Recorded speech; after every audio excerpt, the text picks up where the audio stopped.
Welcome to the Odyssey of Understanding, the podcast where we dive deep into the mysteries of the human brain and discover how science can transform the way we live. Today, we're exploring a topic that could literally reshape your life: neuroplasticity. At first, it sounds like a heavy scientific word, but at its core, it means this: your brain is not fixed. It's not stuck. It's flexible, adaptable, and always capable of change. No matter your age, your past experiences, or the challenges you've faced, your brain can rewire itself. And once you truly understand that, you realize just how much potential you carry inside you. For a long time, science told us the opposite.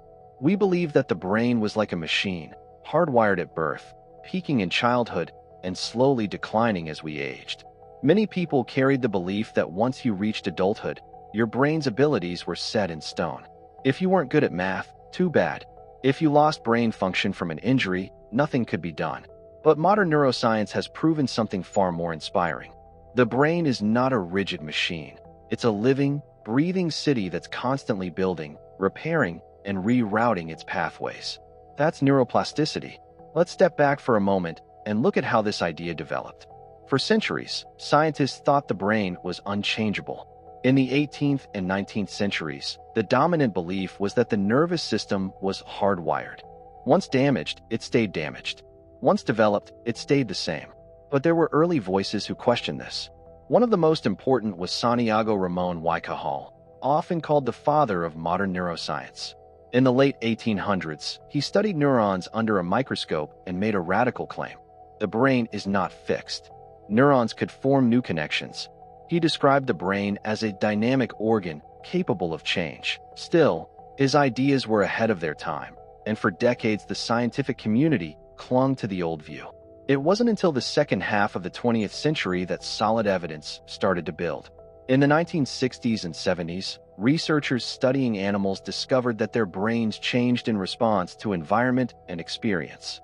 Rats raised in stimulating environments, full of toys, mazes, and opportunities to explore, developed thicker brains with more connections than rats raised in empty cages. Later, human studies confirmed the same principle. Musicians showed structural differences in brain regions controlling their fingers. London taxi drivers, who memorized the city's complex map of streets, had larger hippocampi, the brain region linked to memory and navigation. Slowly but surely, the evidence became undeniable. The brain was plastic. It could reshape itself.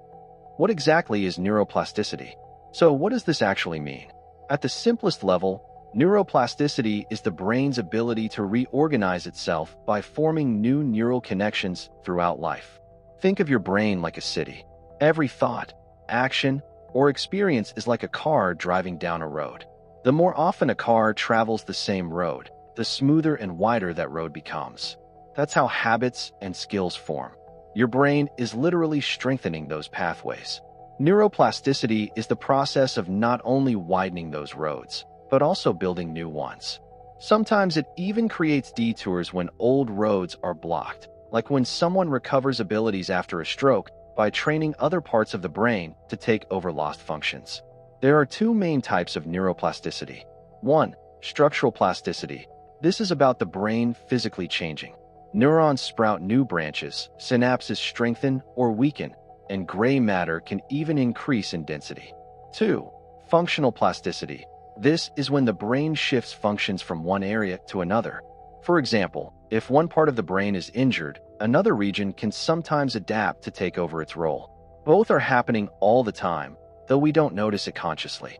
The really exciting part is that neuroplasticity works both ways.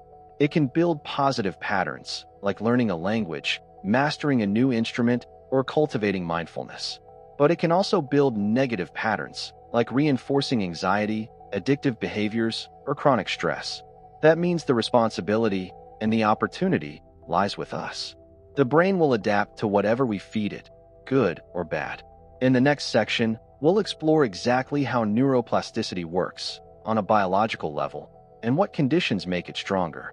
We'll talk about neurons, chemicals, and the daily habits that either strengthen or weaken your brain's adaptability. So now that we know the brain can change, let's explore how it actually happens, how neuroplasticity works. At the core of neuroplasticity are neurons, the billions of nerve cells that make up your brain and nervous system. Each neuron communicates with others through junctions called synapses, where tiny electrical and chemical signals jump across gaps. There's a famous phrase in neuroscience: neurons that fire together, wire together. Here's what that means. Every time two neurons communicate, the connection between them gets a little stronger. If the same connection is activated repeatedly, it becomes easier and faster for signals to travel that path. This is like practicing a skill. The more you practice, the easier it becomes, because the pathway is literally being reinforced in your brain. On the flip side, pathways that aren't used weaken over time. Just like an unused road might crack and fade away, neural connections that go silent eventually prune back. This pruning is actually healthy. It makes your brain more efficient by keeping strong connections and removing weak ones. But chemical messengers also play a role. When you focus intently on a task, your brain releases acetylcholine and dopamine. Acetylcholine sharpens your attention, like a spotlight on the active pathway. Dopamine, often called the reward chemical, reinforces the pathway by making the activity feel satisfying. This is why attention and repetition are the two engines of neuroplasticity. Attention tells your brain, this is important. Repetition tells your brain, this is permanent. And then comes the third ingredient that many people overlook: rest. During deep sleep, your brain consolidates what you've learned during the day. It replays neural activity, strengthens connections, and even clears out toxins. In fact, you can think of sleep as the brain's construction shift, when the roads you've been paving finally get cemented. So the cycle looks like this. Focus creates the spark. Repetition builds the road. Rest locks it in. Everyday examples of neuroplasticity. Neuroplasticity might sound abstract, but you see it in action every single day. Take learning a language. At first, new words feel clumsy and unfamiliar. Your brain is sending cars down dirt paths. But with practice, those paths become smooth highways. You don't even have to think about it anymore. Or think about playing an instrument. A beginner struggles with every note, but with daily practice, their fingers move almost automatically. That's neuroplasticity creating stronger and faster pathways. Habits work the same way. Imagine someone who bites their nails. The first few times, it's a conscious action, but repeated enough times, it becomes automatic. The brain has built a shortcut: cue action reward. Breaking that habit requires building a new pathway that overrides the old one. Neuroplasticity also shows up in recovery. For example, stroke patients often lose the ability to move a limb because of damage to the motor cortex. But with therapy, other parts of the brain can learn to take over those functions. It's like building a detour around a broken bridge. It may take time, but it works. Another fascinating example is in musicians. Studies of violinists show that the parts of their brain controlling finger movements are significantly larger than average. Years of practice literally reshaped their brain structure. And let's not forget memory. London taxi drivers famously spend years memorizing the city's winding streets, a task so intense it's called the knowledge. Brain scans show that these drivers have enlarged hippocampi, the region tied to navigation and spatial memory. Their brains adapted to the demands of their job. Of course, neuroplasticity doesn't always work in our favor. Negative thought patterns, chronic stress, and addictions also strengthen pathways. If you constantly tell yourself, "I'm not good enough," that belief gets reinforced. The road becomes easier to travel until it feels automatic. This is why mental health practices like therapy and mindfulness are so powerful. They help you rewire those negative roads and build healthier ones. So far, we've seen how the brain rewires itself at the cellular level, and how this shows up in everyday life. But perhaps the most inspiring aspect of neuroplasticity is how it can be applied in medicine and healing. In the next part, we'll look at how neuroplasticity is used to treat conditions like stroke, chronic pain, and mental health challenges. And we'll explore practical steps you can take to harness this power in your own life. We've explored how neuroplasticity works and how it shapes our daily lives. Now, let's look at some of the most powerful ways it's being used in medicine, therapy, and personal growth. Clinical applications of neuroplasticity. One of the most dramatic examples is in stroke recovery. When a stroke damages part of the brain, patients may lose the ability to move a limb, speak, or even perform everyday tasks. For decades, this was seen as permanent. But therapies that encourage repetitive, focused practice have shown that other regions of the brain can take over lost functions.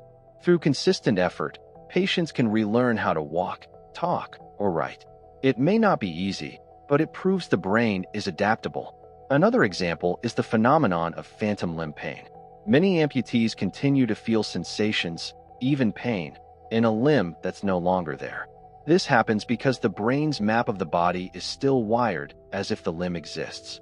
Techniques like mirror therapy trick the brain into thinking the missing limb is moving, which can actually reduce pain. Again, neuroplasticity at work.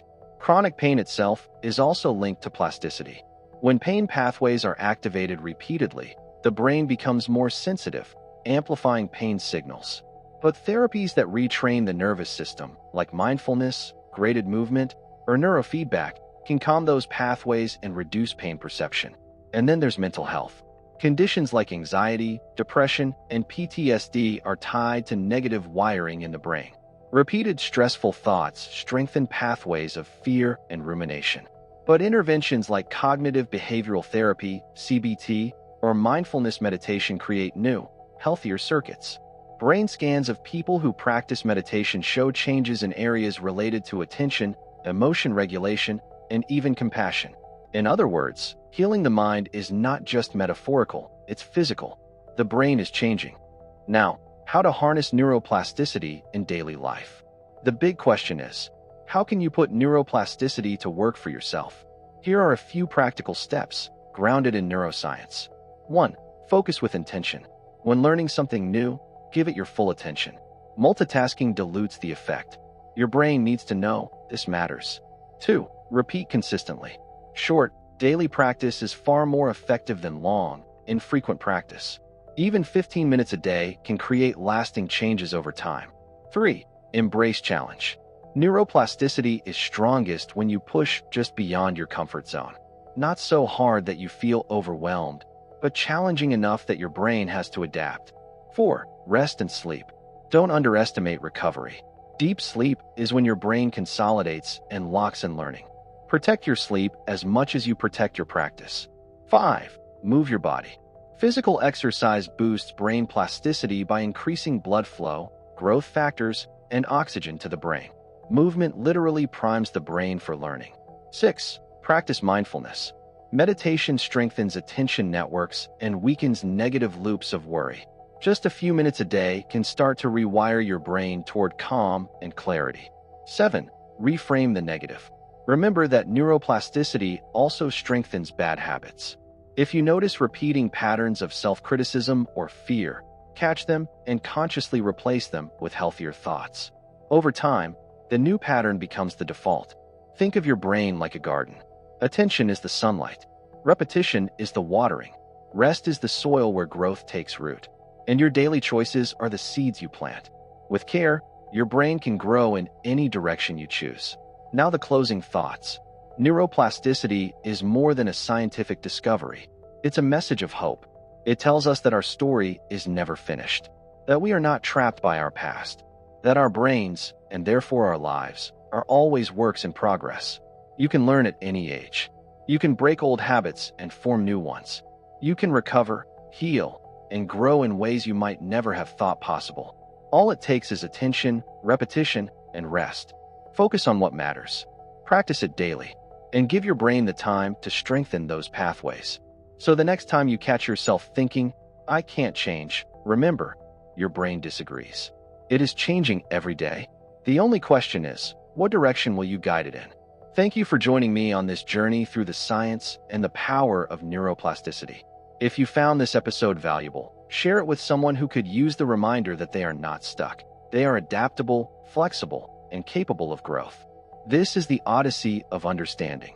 Until next time, keep rewiring, keep learning, and keep growing.